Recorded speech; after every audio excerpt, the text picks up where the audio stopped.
Nah itu jadi. Nah jadi Pak Amin saya kira lihai dah. Ini politisi Lihai, kawakan. Dia memang harus benturkan itu supaya orang terkaget bahwa memang ini ada suatu realitas ya di lingkaran istana ini tidak sehat dan itu sangat berbahaya. Kalau presiden terus di blokade seperti itu, yang bahaya bukan hanya presiden sendiri, tetapi keselamatan Republik ini itu menjadi ancaman. Itu masalahnya gitu loh. Bukan, sekali lagi saya ulang, bukan hanya terhadap Pak Prabowo Sandi, Bukan soal kekuasaan Pak Prabowo ya. bukan hanya keusahaan Pak Prabowo, tapi kalau Pak Prabowo seperti itu, dia akan mengalami defisit legitimasi. Dia akan bangkrut legitimasinya. Baik Prof, kita ingin bongkar ke Pak Kaban ini. Ini orang dekatnya Pak Amin ini.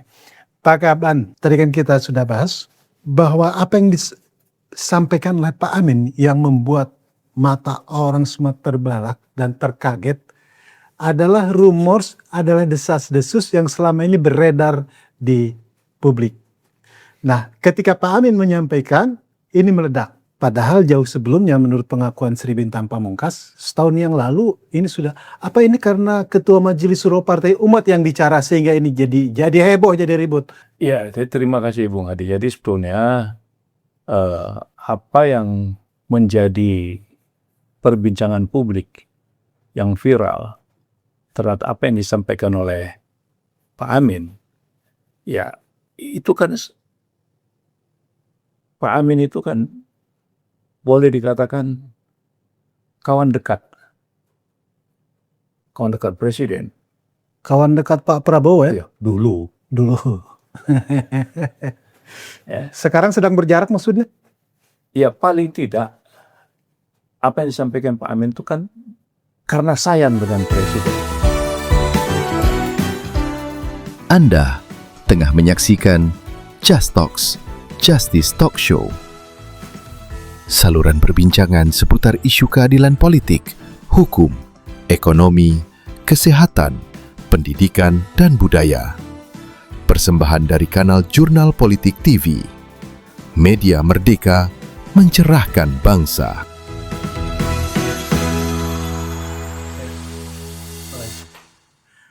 Pemirsa, suasana politik dalam negeri, politik domestik, kembali menghangat dengan munculnya video Ketua Majelis Suro Partai Umat, Muhammad Amin Rais, yang menohok jantung kekuasaan. Video itu seakan-akan meledak setelah lama seperti api dalam sekam, kemudian Pak Amin justru mengungkapnya. Kita sengaja mengundang Wakil Ketua Majelis Suro Partai Umat, Dr. Enes Kaban, dan pakar ilmu politik kita, Asosiat Profesor TB Masa. Pak TB, Anda juga mungkin mengamati sebelum nanti kita ke Pak Kaban. Ini banyak komentar-komentar, tapi kalau pemerintah sudah jelas kurnya itu bahwa ini menghina, mencederai, melecehkan dan lain sebagainya terhadap kepemimpinan negara. Komentar Anda? Ya, terima kasih Bung Hadi, Pak Dr. MS Kaban. Jadi apa yang terjadi kita lihat ya dalam 10 tahun terakhir ini. Yang pertama yang jelas bahwa komunikasi politik itu tidak berjalan secara timbal balik, jadi cenderung satu arah. Satu arah maksud saya pemerintah itu selalu merasa benar dan dia yakin apa yang dilakukan itu seakan-akan itu pasti itu menjawab apa yang diinginkan oleh rakyat dan terlalu yakin juga bahwa kebijakan yang dibuat itu sudah on the track, ya kan? Nah, sementara respon balik dari masyarakat, katakanlah, itu kan tidak tersalurkan. Kita lihat DPR itu kadang-kadang juga reaktif, tidak secara sungguh-sungguh mencoba melihat apa sih ya problematik yang dihadapi oleh rakyat yang kemudian dia secara sungguh-sungguh untuk mencari penyelesaiannya. Kalaulah misalnya presiden katakanlah kurang responsif, andai kata DPR ini bisa mengimbangi, maka alur komunikasi politik secara timbal balik itu bisa bisa mencairkan. Nah, fenomena statement Pak Amin itu sebenarnya ini kan sumbatan komunikasi politik ini nggak ada hubungan dengan soal Bunda Teddy, ya kan? Intinya ini kalau secara politik. Karena itu hanya sebagian kecil dari video. Ya, tetapi memang Bunda Teddy itu juga bagian dari kemacetan komunikasi politik. Dan itu sudah banyak tokoh-tokoh. Sangat sulit ketemu Presiden Prabowo. Saya mendengar sendiri dengan beberapa tokoh. Padahal komunikasi politik antar tokoh-tokoh politik kunci, elit-elit strategis, itu kan cukup bagus. Bayangkan itu, kalau arus komunikasi itu macet, itu kemungkinan terjadi itu banyak sekali. Kalau air got itu tidak lancar, ini ibaratnya komunikasi, itu dia akan busuk. Dan Baunya sudah kemana-mana ya. Baunya kemana dan imbasnya kemana-mana. Kan begitu. Nah, saya melihat dari konteks itu. Jadi, apa yang dilakukan oleh Pak Amin itu, sebagian itu mengamini. Itu betul ya. Mengamini dan rasa psikologi rakyat yang kecewa, sangat kecewa dengan keadaan tidak berubah. Apa yang disampaikan Pak Amin ini kan desas-desus rumor yang sudah lama. Bahkan Sri Bintang Pamungkas menyebut Mas Amin terlambat ini. Saya setahun yang lalu sudah sampaikan ini. Itu yang saya maksudkan. Ya, sebenarnya apa yang dikemukakan oleh Pak Amin ini itu mewakili, termasuk Pak Sri Bintang mewakili, ya dengan bahasa yang lain Pak Amin terlambat, tetapi itu mewakili dan juga memperkuat. Gitu. Ini dari segi komunikasi politik. Jadi apa yang kita saksikan sekarang ini, kekacauan mulai dari MBG, kerusakan hutan, banjir bandang yang belum selesai di Aceh itu mengerikan sekali. Saya sudah lihat itu ya, progresnya itu sangat gitu. Dan itu dampak itu proses kemiskinan, kelaparan dan segala. Kemudian lagi soal oligarki yang tidak bisa tersentuh di Kompas terakhir itu, kalau tidak salah, itu ada perbandingan satu orang yang menguasai ya kekayaannya itu setara dengan 100 juta penduduk gitu. Jadi logiknya udah nggak ketemu. Kalau dalam konteks kehidupan bernegara itu logiknya udah nggak ketemu. Bagaimana mungkin segelintir orang menguasai kekayaan nilainya 100 juta penduduk gitu lah. Belum lagi kita lihat ya soal ketimpangan. Banyak sekali ya. Jadi apa yang ingin saya katakan, ini kan tidak pernah diselesaikan dan memang tidak mudah. Kalau pemerintah sendiri itu tidak melibatkan partisipasi masyarakat, termasuk juga mendengar tokoh-tokoh, ya kemudian mengajak tukar pikiran bagaimana menyelesaikan soal-soal yang sangat sensitif, soal-soal strategis, kan begitu. Termasuk juga soal diplomasi tadi itu ya.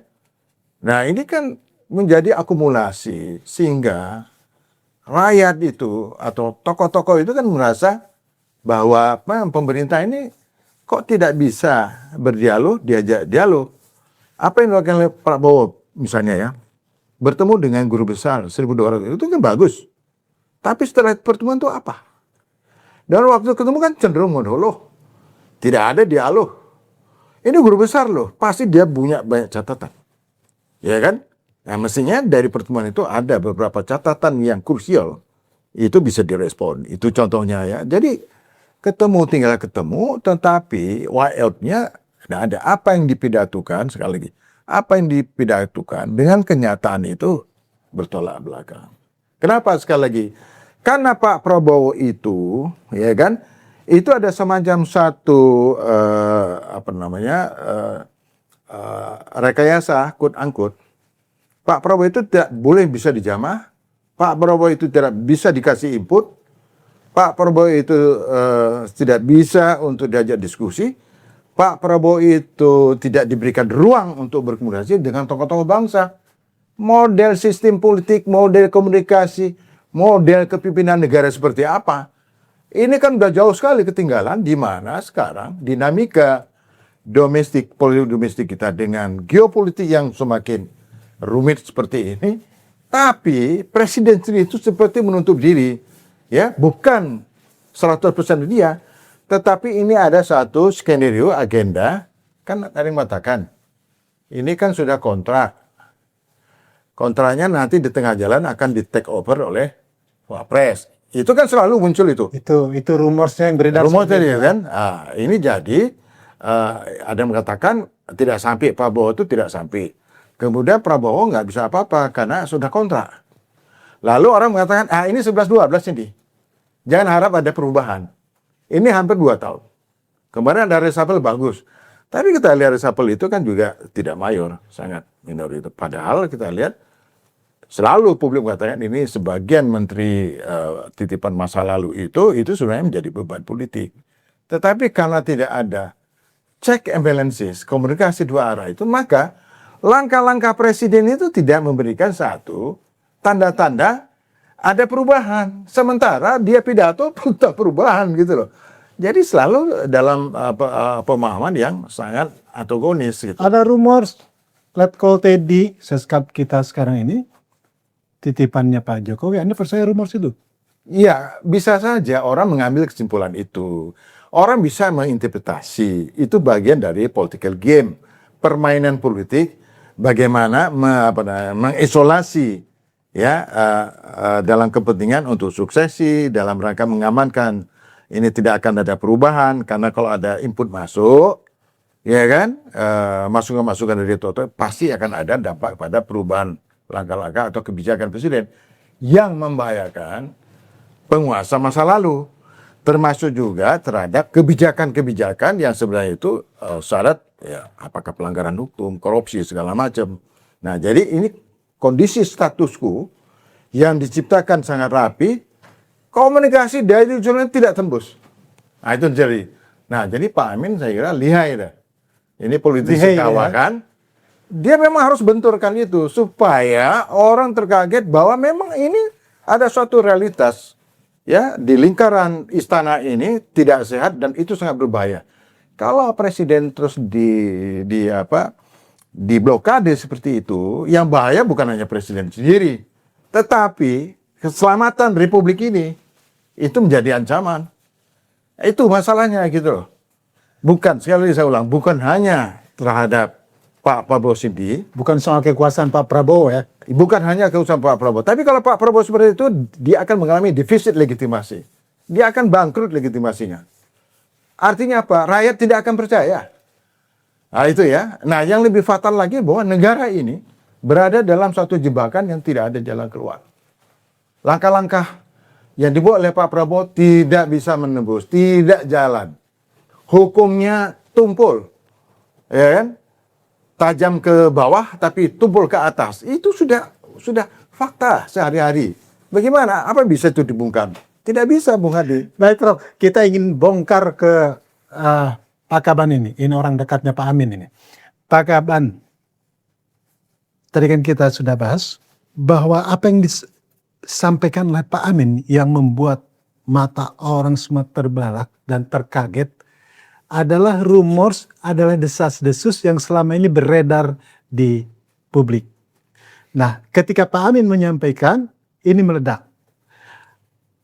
Padahal jauh sebelumnya menurut pengakuan Sri Bintang Pamungkas, setahun yang lalu ini sudah, apa ini karena Ketua Majelis Suro Partai Umat yang bicara sehingga ini jadi heboh, jadi ribut. Toh kalau yang lainnya nggak mengungkapkan ke publik, biasa-biasa aja itu. Kira-kira menurut Anda? Ya, terima kasih Bung Hadi. Jadi sebetulnya apa yang menjadi perbincangan publik yang viral terhadap apa yang disampaikan oleh Pak Amin, ya itu kan Pak Amin itu kan boleh dikatakan kawan dekat presiden. Kawan dekat Pak Prabowo ya? Ya, dulu. Ya. Sekarang sedang berjarak maksudnya? Ya paling tidak apa yang disampaikan Pak Amin itu kan karena sayang dengan presiden. Jadi ada info, ya kan? Yang info itu sedemikian rupa berkembang dengan berbagai macam fenomena-fenomena Dan berbagai macam versi ya. dalam berbagai macam sumber, ya kan? Nah itu diingatkan. Saya kira apa yang disampaikan Pak Amin itulah kecintaan seorang teman terhadap sahabat. Nah itu kan dalam rangka untuk mengingatkan, ya, Presiden. Ini loh, ada informasi, ada fenomena-fenomena begini. Nah sebaiknya ini ditiadakan atau jangan Disingkirkan sampai. lah gitu. Jadi maksudnya adalah apa yang bisa menimbulkan tadi bahasa Profesor TB yang menimbulkan degradasi, ya, degradasi trust, ya. Loh, kalau seorang pemimpin, ya, dia sulit ditemui, sulit dijumpai, itu pasti bermasalah. Ya, karena banyak pengalaman pemimpin-pemimpin sukses di dunia ini adalah karena dia dekat dengan rakyatnya, dia mudah berkomunikasi dengan rakyatnya, dia bisa mendengarkan apa yang disampaikan oleh para ahli-ahli ilmu dan sebagainya, sehingga dia dalam mengambil keputusan itu betul-betul bijak, gitu. Nah, cuman di Indonesia, ya, ini Bang TB, cuman di Indonesia biasanya kalau orang sangat sulit ketemu dengan pejabat, itu tanda-tanda berwibawa. Lain pula terjemahan. Lain pula terjemahannya. Jadi ciri-ciri pejabat yang berwibawa itu yang susah ditemui. Kalau susah ditemui hebat dia. Itu hebat. Jarak gengsi. Gitu. Nah, ini berbeda dengan pengalaman-pengalaman sukses pemimpin-pemimpin besar dulu, gitu ya. Jadi semakin berjarak, nah itu tadi, ya, semakin sulit, maka tidak ada harapan. Jadi terjadilah degradasi itu, gitu. Nah, jadi kalau saya ngelihat apa yang disampaikan oleh Ketua Majelis Syuro Partai Umat, Pak Amin, itu untuk mengingatkan Presiden. Apalagi kita ini kan negara yang berketuhanan. Jangan sampai persoalan-persoalan yang nuansanya, gitu ya, nuansanya nilai-nilai yang moral, akhlak itu jangan sampai terjadi, karena negara berdasarkan pada ketuhanan yang punya prinsip-prinsip moral yang sangat luar biasa. Kita bisa ambil lah berapa Presiden Republik Indonesia nih, kan belum pernah terjadi isu seperti ini, gitu. Ini kan itu karena kecintaan, ya, karena kecintaan pada presiden. Bukan ingin menggulingkan Pak Prabowo ya. Enggak. Loh, mana bisa diguling-gulingkan presiden dalam istana, mana bisa diguling-gulingin?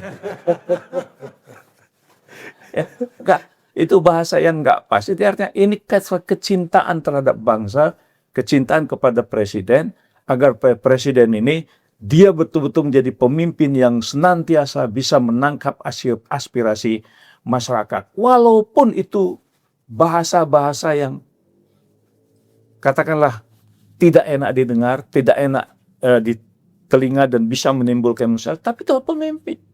Ya, karena pemimpin itu dia memang tempat segalanya. Ya, mau kata-kata senang, mau kata-kata tidak menyenangkan, ya memang itu tempat pemimpin. Nah, jadi tapi kalau dia sudah sulit untuk ditemui hanya gara-gara entah satu orang sedemikian rupa, ya saya kira itu bisa menimbulkan dampak yang sangat luas bagi kepercayaan publik. Jadi kalau misalnya persoalan yang seperti sekarang ini kan rame, ya saya kira kan kita ikutin saja. Mau aspek hukum, aspek sosial, mau aspek politik, monggo, ya, apa gitu. Tapi saya yakin Pak Amin sebagai orang yang dekat dan sangat sayang dengan presiden, dia mengingatkan, ya. Karena apapun ceritanya, kita ini hanya mengingatkan. Mau diingatkan, alhamdulillah. Enggak mau diingatkan, masya Allah, gitu kira-kira. Tapi yang menarik, terutama pihak pemerintah dan sebagian tokoh yang lain menyebut ini Pak Amin ini sudah memfitnah Letkol Teddy. Loh, yang namanya fitnah itu kan, saya kira kan sudah jelas, ya. Ini kan kepada personal, Ya. ya. Tinggal personalnya aja. Rasa difitnah atau tidak? Merasa dipitnah atau tidak, ya kan? Nah, saya kira ini kita harus kembali kepada cara berpikir yang rasional, yang intinya adalah bagaimana menumbuhkan tingkat kecintaan rakyat terhadap pemimpin, tingkat kepercayaan rakyat kepada pemimpin, sehingga mereka bisa mudah mengakses. Ya, mudah mengakses. Jadi tidak formalistis. Ya, bagaimana melihat, mendengarkan informasi itu secara sungguh-sungguh dengan membangun sistem. Karena memang kita kan bisa lihat bahwa di era presiden kita ini kan tadi Bung Tempe sudah menyampaikan bahwa banyak catatan-catatan yang kontradiksi, gitu ya. Banyak catatan-catatan kontradiksi sehingga publik itu bertanya-tanya, apa ini? Gitu.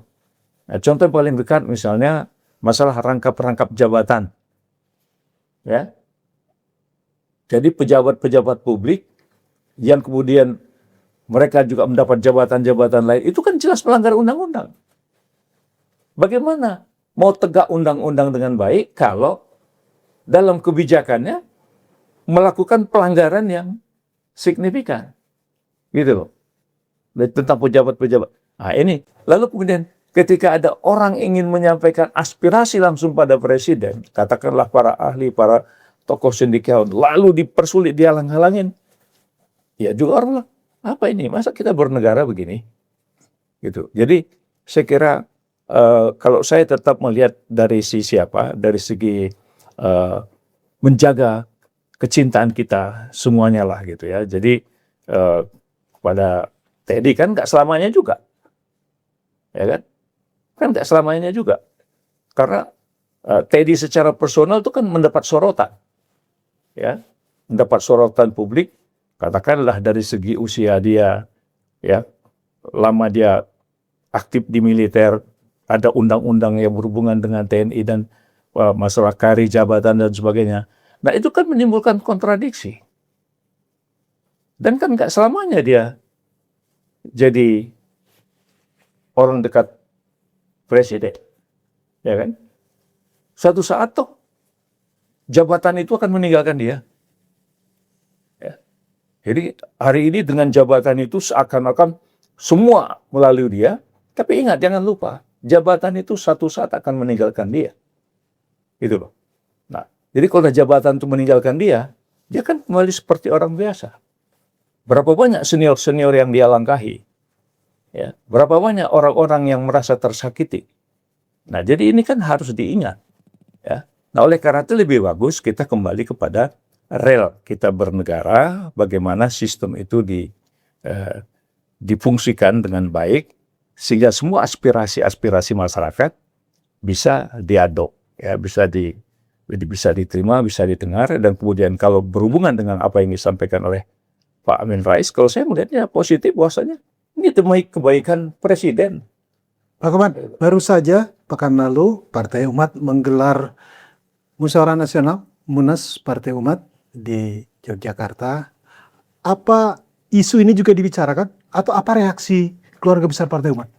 Jadi kita semua ya merasa bahwa yang disampaikan Pak Amin Rais itu adalah untuk mengingatkan, ya, untuk mengingatkan seorang sahabat terhadap sahabat, atau katakanlah warga rakyat terhadap pemimpin yang dicintainya. Ini karena ini jangan main-main. Karena isu ini kan sudah menyebar. Ya. Kalau Sri Bintang mengatakan sudah lebih awal kan, berarti apa yang disampaikan itu kan sudah bukan hal baru ya? Bukan hal baru. Nah, tapi kenapa tidak pernah diredam atau diatasi atau dicegah? Gitu. Partai Umat tidak takut ini digempur oleh partai-partai penguasa? Loh, begini, sekarang kita melihat kalau kita menyampaikan sesuatu yang kita yakini, gagasan-gagasan itu demi kebaikan bangsa, kenapa kita harus worry? Ya, ini kan mengingatkan. Ya, buktinya hari ini semua banyak yang merespon pro kontra. Menurut saya pro kontra itu mencerdaskan. Ya, cuman tadi, kalau misalnya merasa bahwa saya dipitnah, ya udah, silakan. Ya, silakan bagaimana menurut prosedurnya.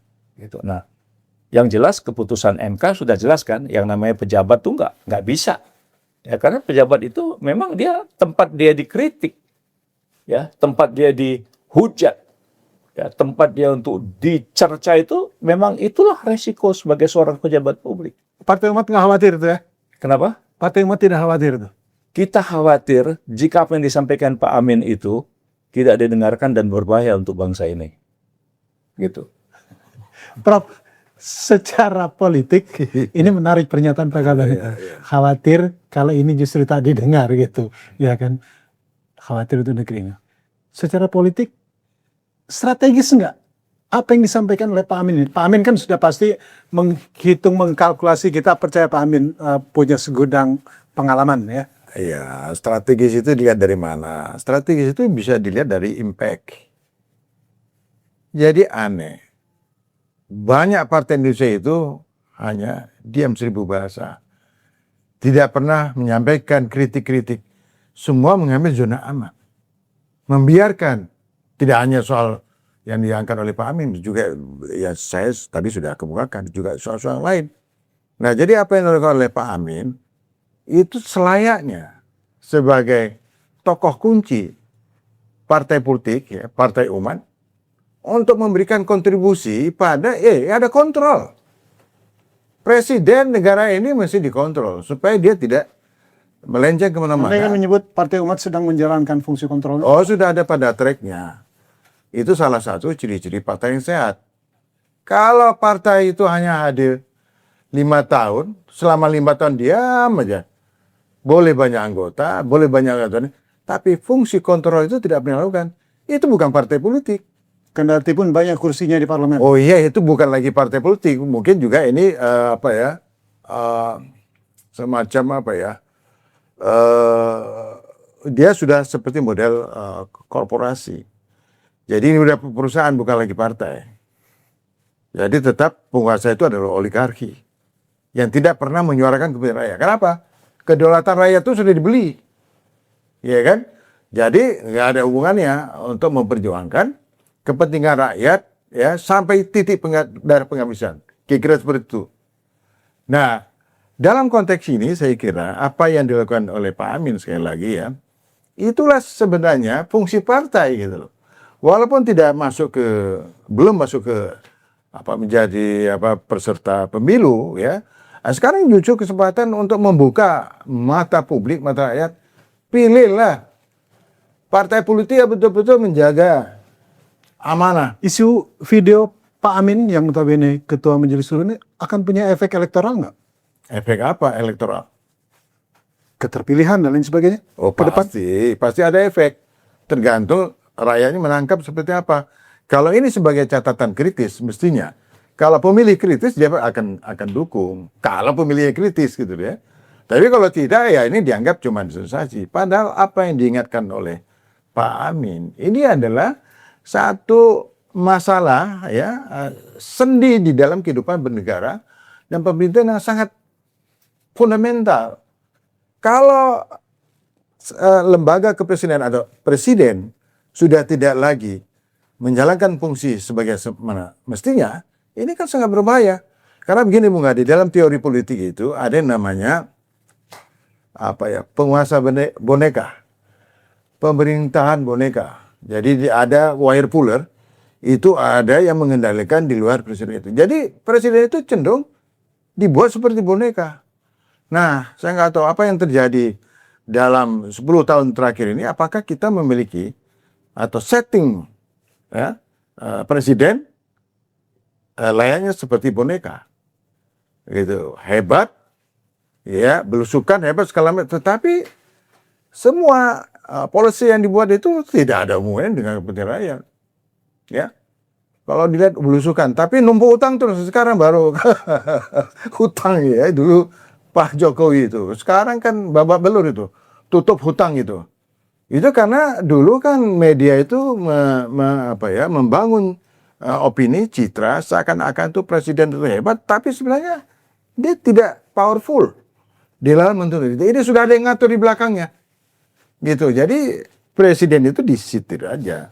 Nah, mudah-mudahan itu tidak benar. Tetapi kalau itu tidak benar, tidak akan terjadi model Teddy itu adalah bagian masalah dari komunikasi politik. Tidak akan terjadi. Pak Harto sendiri yang kita katakan ya penguasa otoriter, dia masih bisa ketemu ulama, dia panggil itu, ya kan, dia cari keluar ya. Pak Kaban selalu mengatakan ada soal jilbab dulu, suruh selesaikan dulu. Artinya apa? Komunikasi politik itu berjalan gitu loh. Nah kalau ini yang celakanya bukan hanya semata-mata soal pengelolaan pemerintahan, dalam hal ini adalah kepresidenan, tapi juga sudah menyangkut soal moral. Itu jauh lebih berbahaya. Kalau terbukti ya, itu gimana? Itu bahaya sekali. Taruhannya itu adalah kepentingan bangsa ini gitu loh. Dan itu wajar ya, yang bicara partai umat. Karena partai umat kan partai Islam yang tentu menjunjung tinggi moral. Ya, oleh karenanya saya lihat juga Pak Prabowo di dalam merespon komunikasi politik itu sudah sudah turun. Jadi grade-nya sudah turun. Misalnya ada reaksi, ya udah kok pergi aja ke Yaman, apa hubungannya? Ada pengamat yang mengatakan ini langkah Pak Amin ini politik murahan. Politik pengubahan itu Anda melihat dari mana? Itu bisa aja orang bisa melihat dari sisi mana. Nggak bisa kita klaim bahwa ini politik murahan. Tergantung apa yang dikatakan oleh Pak Amin itu arahnya kemana gitu loh ya. Nah itu yang saya katakan, presiden itu makin lama di dalam komunikasi politik itu semakin grade-nya turun. Misalnya menanggapi soal Yaman lah. Ya udah kok pergi ke Yaman. Itu bukan seorang kepala negara yang bijak ya. Ngapain buat apa? Itu contoh. Karena nggak terlalu penting mengucapkan itu. Tidak terlalu penting, nggak ada urgensinya. Itu karena itu komunikasi itu macet. Jadi apa yang menjadi masalah kemudian meresponnya seperti apa? Tidak meresponnya begitu. Ini grade presiden kan jadi turun gitu. Ngapain? Hanya soal. Saya kira ini catatan penting, ya. Jadi bahwa wibawa presiden, ya, tingkat kepercayaan terhadap presiden itu terkikis, ya, terkikis dengan bahasa-bahasa yang sebenarnya tidak pantas disampaikan oleh seorang kepala negara. Ya, karena seorang kepala negara itu kan dia harus terhadap semua komponen bangsa ini, ya. Apalagi itu menyebut salah sebuah negara, ya kan. Baliklah kau ke sana. Ini kan saya ngikutin semua presiden-presiden Indonesia kayaknya ini yang agak lain, agak inovatif. Kasian. Ya. Aduh. Agak inovatif, bikin statement. Ya, ya saya kira semua orang jadi catatan. Ya, jadi catatan kok sampai begitu. Ingat loh bahwa ketika kita semua diajarkan tentang bagaimana latar belakang dan peserta Sumpah Pemuda, itu kan menghilangkan itu semua. Ya kan? Nggak ada itu cita-cita itu. Tapi kok sekarang kok itu dari mulut seorang presiden, ya kan? Cerita itu. Jadi itu kan sebuah negara. Emang negara itu kenapa? Ya, ya. Ingat loh, Yaman itu anak-anak sekolah gratis loh sampai master, beasiswa, air minum sampai ke pelosok desa. Ikut mencerdaskan bangsa Indonesia. Iya. Coba tuh. Ada. Jadi berapa banyak anak-anak Indonesia yang belajar Iya, man. di Yaman. Tapi kok sampai nuansa bahasanya tuh kok seperti itu. Ya. Ya tadi karena itu deh. Kenapa kok terjadi itu? Nah ini kan tadi mungkin karena pintu dialog, pintu diskusi, kemudian ada info-info yang masuk dengan mengulas kata-kata Yaman itu. Jangan lupa loh, di dinding Ka'bah itu ada Yaman. Ya, rukun Yamani. Ustaz Abdul Somad mengingatkan Iya, bahwa dia- Pegangsaan Timur tempat kita proklamasi itu Ya, nggak, jadi- diwakafkan oleh orang Yaman itu. Enggak, maksudnya gini, maksud saya gini. Kenapa kok sampai seorang kepala negara menyebutkan itu konot menjadi nuansa? Kan ada persepsi terhadap sebuah negeri, sebuah bangsa. Ya. Lah, buktinya Houthi di Yaman tuh berani ngadapin Amerika. Coba itu. Itu Houthi loh. Sekelompok laskar yang ada di sana, ya, yang tadi disebut Yaman, berani dia ngadapin Amerika. Gitu. Nah, kenapa? Gitu loh. Nah, jadi saya pikir nih yang memberi info-info ya menurut saya itu tidak sehat. Maka saya bilang tadi, presiden itu perlu diingatkan. Nah, mengingatkan presiden itu tanda kecintaan, ya kan? Tapi kalau udah diingatkan nggak mau tahu juga, ya sudah, lepas kewajiban kita sebagai warga negara bangsa. Gitu. Baik, Pak Kaban, kita ingin konfirmasi juga ini. Munas yang lalu, Partai Umat, ini dihadiri oleh sejumlah tokoh. Ada mantan Panglima TNI, Jenderal Gatot Nurmantio, ada Refli Harun, dan banyak tokoh lainnya. Padahal baru saja viral video Pak Amin. Apa ini sinyal tokoh-tokoh itu memberikan dukungan baik secara moral maupun politik ke Pak Amin? Ya, saya kira Pak Amin itu kan termasuk orang yang disebut dengan Bapak Reformasi. Ya. Dan tokoh-tokoh yang ada itu juga adalah tokoh-tokoh aktivis yang sangat yang sangat apa istilahnya termotivasi juga dengan situasi-situasi reformasi. Jadi kembali, jadi apa yang disampaikan itu adalah sesuatu yang penting untuk bangsa ini, untuk negara ini. Jadi para tokoh-tokoh, ya mantan Panglima, kemudian Pak Din Samsudin sebagai orang yang sudah sangat luas pergaulan internasionalnya antar bangsa, ya kemudian ada ahli-ahli seperti ahli hukum tata administrasi negara seperti Refli Harun misalnya kan. Nah saya kira itu kan tujuannya supaya bangsa ini berjalan dengan baik. Ya, Refli Harun masih membawa tema tentang ijazah misalnya. Masa iya sih bangsa sebesar ini, ya kan, ngurus ijazah aja susah gitu. Kan aneh itu, ya kan. Nah, tapi inilah gitu. Jadi supaya orang-orang partai politik menyadari bahwa tantangan bangsa ini itu multidimensi. Nah, oleh karena itu tugas pemimpin lah yang harusnya menyelesaikan persoalan-persoalan bangsa ini, dan kita sebagai warga negara mengingatkan gitu. Gitu Bung Adi. Baik, Prof. Perlu juga mungkin dikomentari kehadiran para tokoh ini sebagai catatan penutup diskusi kita. Oh, sangat bagus. Jadi tokoh-tokoh yang punya potensi, kompeten, punya jejak rekam, itu memang partai harus mempromosikan bahwa banyak calon untuk memimpin negara, bukan tiba-tiba ujuk-ujuk nggak jelas, termasuk nggak jelas ijazahnya, tidak jelas prestasinya, tidak jelas pendidikannya, tidak jelas jejak rekamnya, tiba-tiba dia bisa mencalon masuk kepada jabatan publik. Itu apa namanya? Itu penipuan. Nah, jadi tugas partai politik itu mulai menjaring calon-calon legislatif, termasuk pejabat-pejabat publik nanti juga yang paling tak kalah pentingnya adalah presiden. Kenapa tidak? Nah, semestinya itu yang dilakukan oleh partai-partai politik gitu loh. Pak Kaban, catatan Anda, apakah benar seperti yang disampaikan bahwa ini bagian dari proses penjaringan juga? Nah, kita ini sekarang mengajak hampir seluruh tokoh di seluruh Indonesia untuk ayo bersama-sama membangun bangsa ini, karena ideologi Partai Umat itu kan lawan kezaliman. Ya, tegakkan karena melawan kezaliman itu kan melawan segala macam bentuk penyimpangan-penyimpangan.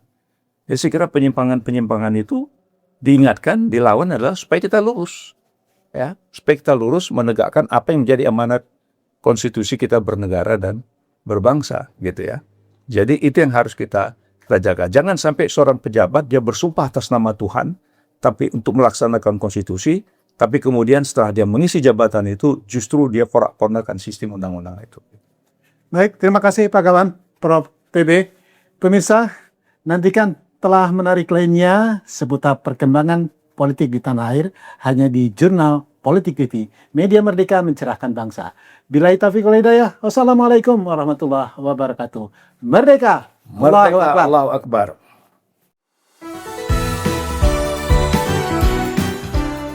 Anda tengah menyaksikan Just Talks, Justice Talk Show.